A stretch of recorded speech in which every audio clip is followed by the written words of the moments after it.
Okay, so having issues with issue share cap, then you must watch my video. Okay, so what I'm going to do here is I'm going to do a simple crash course to issue share cap and retained earnings account.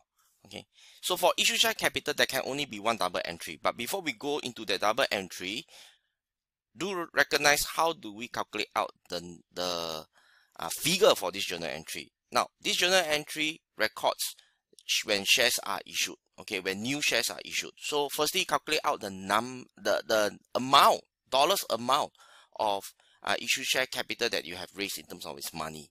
So number of new shares times new share price. Okay, that will be the amount that you record for your journal entry. Now you record on the date of issue itself. Okay, and the only double entry that will be in this issue share capital account is debit cash at bank, credit issue share capital. And obviously the amount is what we have just calculated.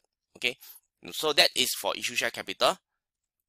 Now, for retained earnings account, okay, when profit are made for the year, you debit income summary, credit retained earnings.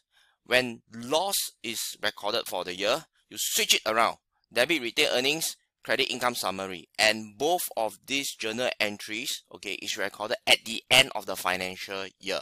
Okay, so this obviously is a either or, right? Okay, it's either you make profit or you make a loss. Okay, now retained earnings have another standard set of journal entries.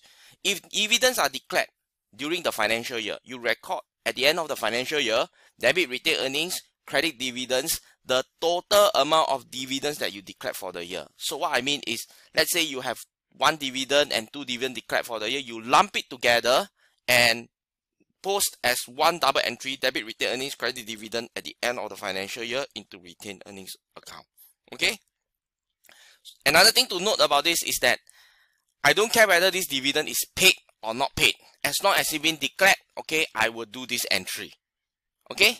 So that is what you need to take note when we do issue share capital and retained earnings account.